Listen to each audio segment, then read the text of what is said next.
மதுரை மாவட்டம் திருப்பரங்குன்றம் ஒன்றியம் நம்ம நிலையூர் கிராமத்துல முனியாண்டிபுரத்துல கடந்த 3 மாசமாக தண்ணி வரல. பொதுமக்கள் எல்லாருமே கோரிக்கை வச்சிருந்தாங்க. 3 மாசமா நம்ம ஏரியாவுக்கு தண்ணி வரல, மக்களுக்கு தண்ணி இல்லாம ரொம்ப சிரமமா இருக்குன்னு சொல்லி கோரிக்கை வச்சிருந்தாங்க. நம்ம வாட்ஸ்அப் சேனல்லையும் கோரிக்கை சொல்லி மெசேஜ் பண்ணியிருந்தாங்க.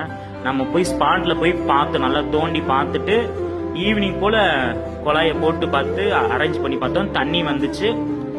அடுத்த நாள் பார்த்தா தண்ணி வரல. என்ன பிரச்சனைன்னு போய் திரும்ப ஒவ்வொரு இடமா தோண்டி பார்க்குறோம்.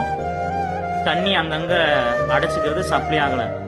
என்னன்னு பார்த்தா இப்ப நீங்க பிக்சர் தெரியுதா, இந்த கயறு நூலு பெரிய கல்லு யாரோ வேண்டாதவங்க தூக்கி உள்ள போட்டு அடைச்சு விட்டு போயிருக்காங்க. யார் பார்த்த வேலைன்னு தெரியல. இப்ப அந்த கயறு அந்த கல்லு எடுத்தவனே இப்ப முனியாண்டிபுரத்துக்கு தண்ணி நல்லா வந்துருச்சு. என்றும் மக்கள் சேவைக்காக நிலையூர் தமிழக வெற்றி கழக உறவுகள்.